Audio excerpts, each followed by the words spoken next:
आज social media पे आग लगी है ना कि बताओ ये इतनी पारसा कहते अपने नबी को, उन्होंने कितनी कम उम्र की बच्ची से निकाह किया।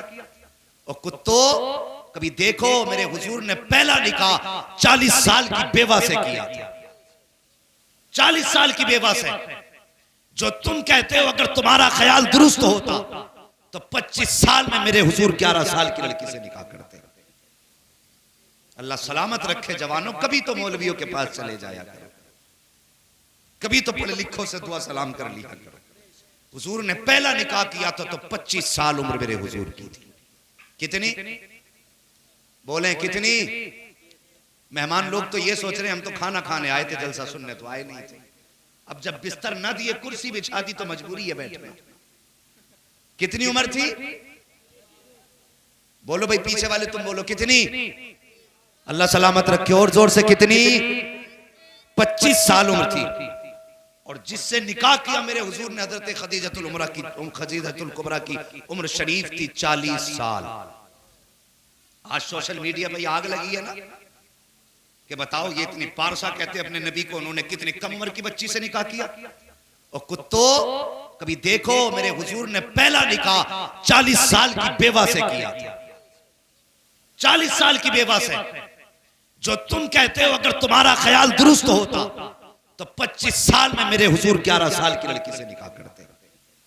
और अगली बात बताऊं, 40 साल की बेवा से निकाह किया और 25 साल साथ गुजारे, दूसरा निकाह नहीं किया। 25 साल तक दूसरा निकाह नहीं किया। जितने दिन तक खदीजतुल कुबरा जिंदा रही मेरे हुजूर ने दूसरा निकाह, बोले दूसरा निकाह नहीं किया। और निकाह की भी हालत देखिए, अल्लाह अकबर। उस वक्त मेरे हुजूर की जवानी का एक तो माइक बहुत अच्छा और वो भी टू टू पू पू हो रही है। दुरूद शरीफ पढ़िए सल्लल्लाहु अलैहि सल्लल्लाहु तआला अलैहि वसल्लम, सलातुन व सलामुन अलैका या रसूलल्लाह सल्लल्लाहु तआला अलैहि वसल्लम। मेरे हुजूर की उम्र शरीफ कितनी थी? सारे बोले फिर से, याद है ना सबक? कितनी? अल्लाह सलामत रखे बेटे, कितनी थी? हाँ, अल्लाह तेरे माँ बाप को सलामत रखे, तेरी नस्लों में बरकतें करे। हाँ, 25 साल उम्र शरीफ थी। तो उस वक्त में हजरत खदीजतुल कुबरा, जिनको मलिकाए अरब कहा जाता था, इतनी अमीर थी, इतनी अमीर थी कि उनको मलिकाए अरब कहा जाता था। कई बार की बेवा थी। आखिरकार जो भी निकाह करने का ख्वाहिश करता था वो आपकी दौलत की वजह से करता था। उन्होंने अहद कर लिया मुझे निकाह करना ही नहीं है। इधर मेरे हुजूर की उम्र शरीफ 25 साल हुई। अमीर इतनी थी कि बेशुमार अमीर, सबसे बड़ी ताजिरा थी मक्का किया।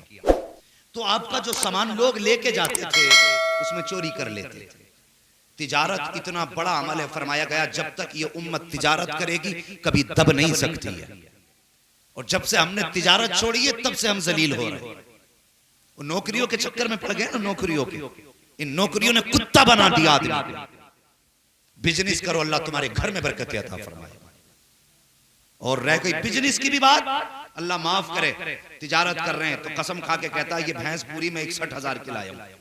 हजरत तुम्हारे लिए समझ लो 60 की, 1,000 का घाटा मैं नहीं ले लिया। ये झूठ और कसमें खा खा के।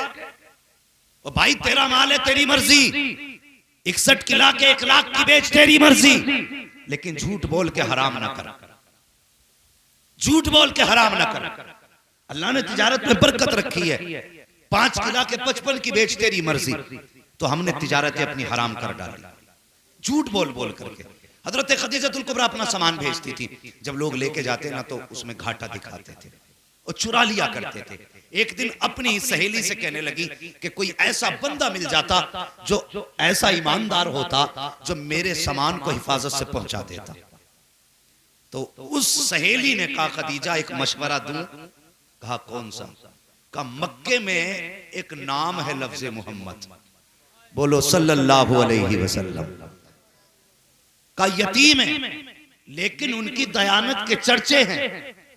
अपने तो अपने गैर भी अमीन कहते हैं, क्यों ना हो तो उनको अपना माल तिजारत दे दे और उनको अपने तिजारत का माल दे करके उनसे अपना तिजारत का काम करा। तो कहा यह काम होगा कैसे?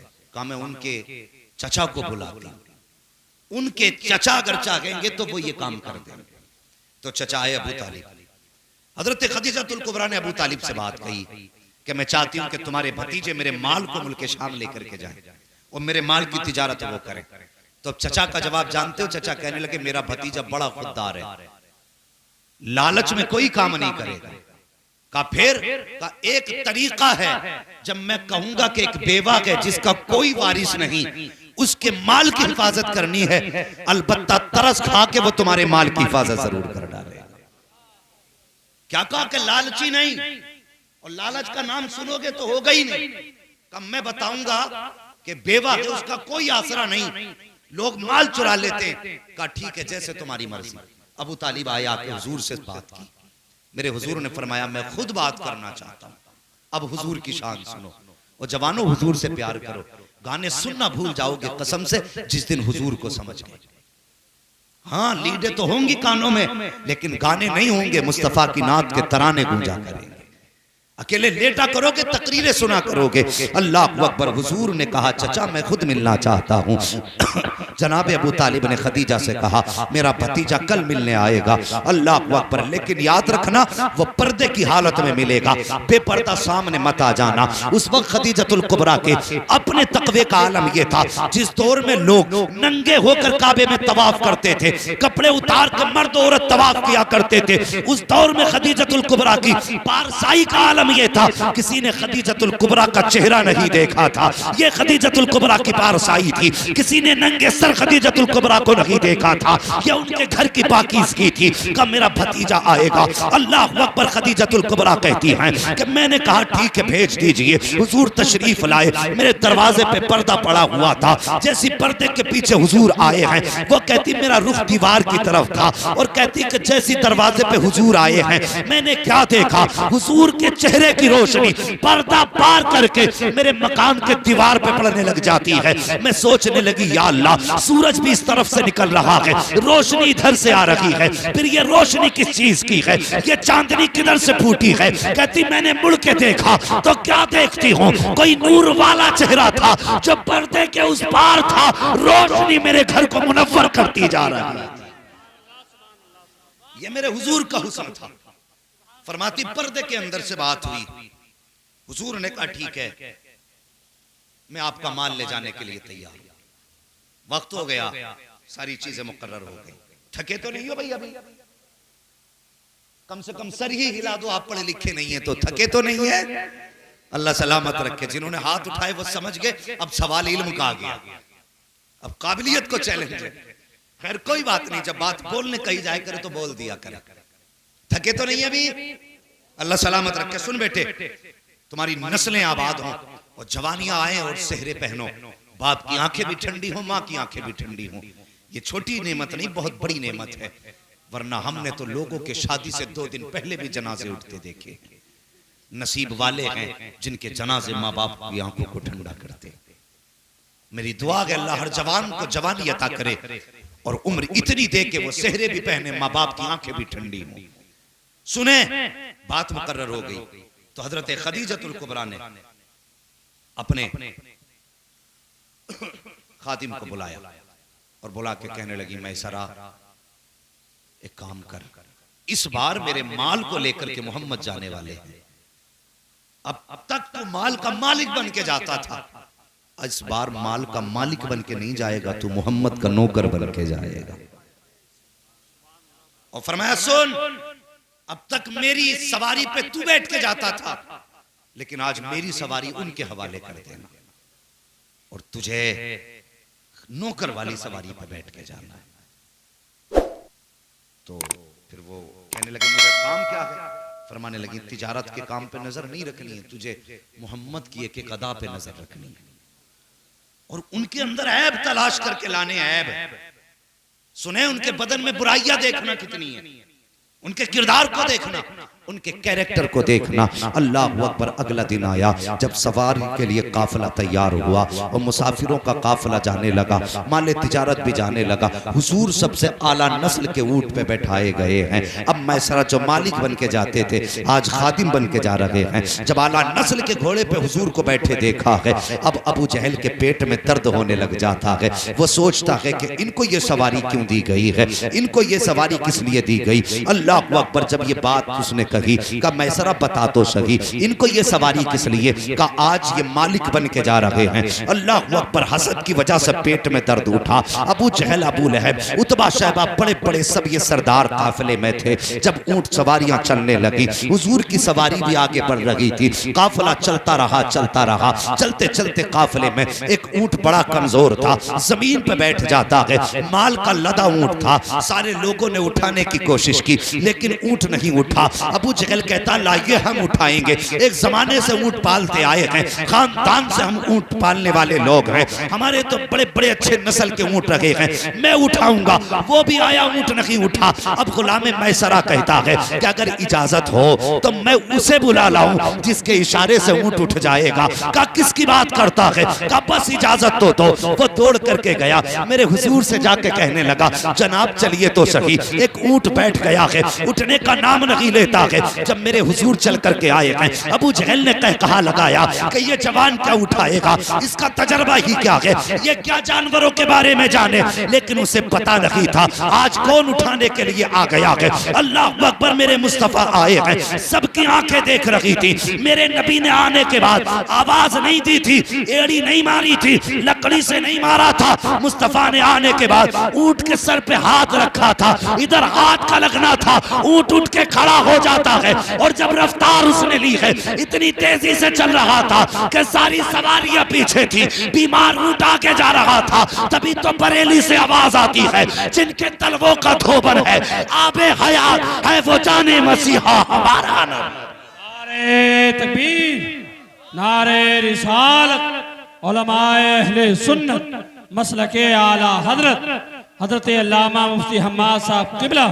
नारे तकबीर, नारे रिसालत। अल्लाह अकबर। ये मेरे हुजूर की शान है, ये मेरे हुजूर की अजमत है। अगर हुजूर हाथ लगा दें तो बीमारों में शिफा मिल जाती है। अगर हुजूर हाथ लगा दें, खुदा की कसम कमजोर ताकतवर हो जाते। वो बता नबी का हाथ लग जाए तो जानवर ताकतवर हो जाता है, नबी की दुआ लग जाए तो उम्मती ताकतवर नहीं हो सकता। मगर सच ये है अंदर से खोखले हैं, अंदर से। नौजवानों, ये तुम्हारी उम्र है मोबाइल चलाने की नहीं, पढ़ने की उम्र है। मेरी बात याद रखना। अगर आज मोबाइल चलाओगे तो कल कटोरे हाथ में लेके भीख मांगोगे। ये मैं जिम्मेदारी के साथ कह के जा रहा हूं, क्योंकि आने वाला दौर वो भी नहीं है तुम मजदूरियां कर लो। अब तो गन्ना लगाने की मशीन, आलू लगाने की मशीन, धान लगाने की मशीन, गेहूं लगाने की मशीन। कल रोटी के लिए तरस जाओगे, रोटी के लिए। अगर नहीं पढ़े तो कोई तुम्हें मजदूरी के लिए भी नहीं रखेगा। आज अपनी जिंदगी के साथ कम से कम इंसाफ कर लो।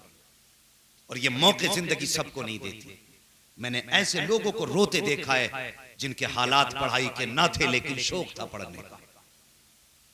और ऐसे माँ बाप को भी रोते देखा है जिनको माँ बाप पढ़ाना चाहते थे, औलाद ने पढ़ के नहीं दिया। इसलिए मेरी गुजारिश है, मोबाइल एक तरफ उठा के फेंक दो।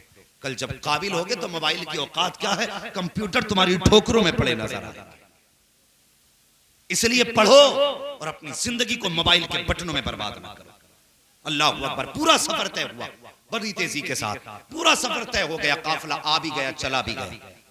और जानते हो जब हुजूर गए ना बाजार में, तो मैसरा ने ना, लोग जो पूछते थे ना क्या रेट है, तो वो कम करके बताते थे। लोग फिर भी देखते थे, चले जाते थे।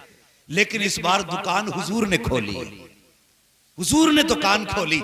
कोई आके पूछता रेट, हुजूर अपनी मर्जी से कीमत बताते। तो जो साथ वाले थे कहते चला लोगे दुकान।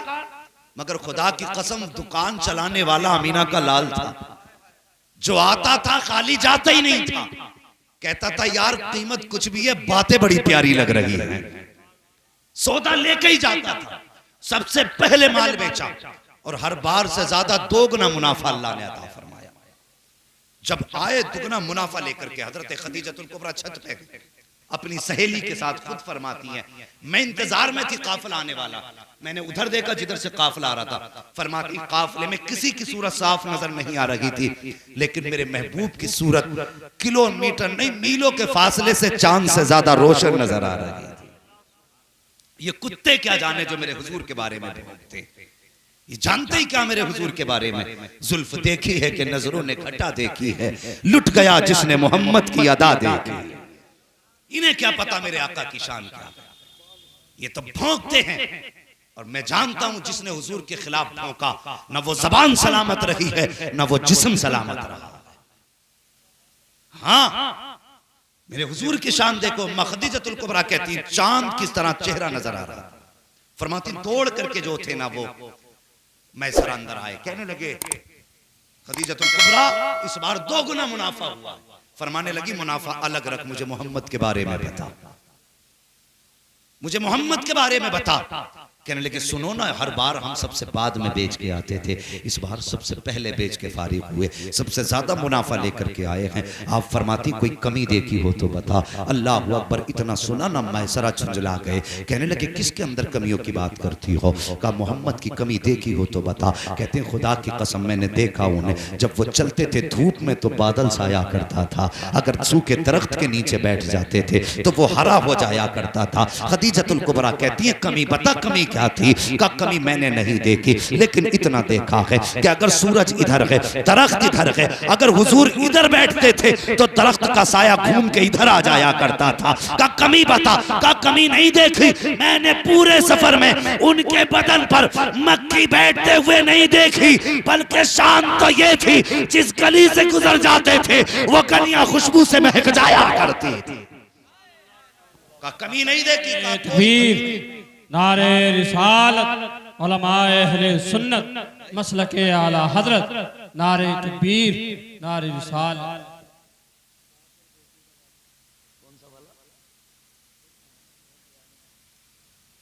सुने?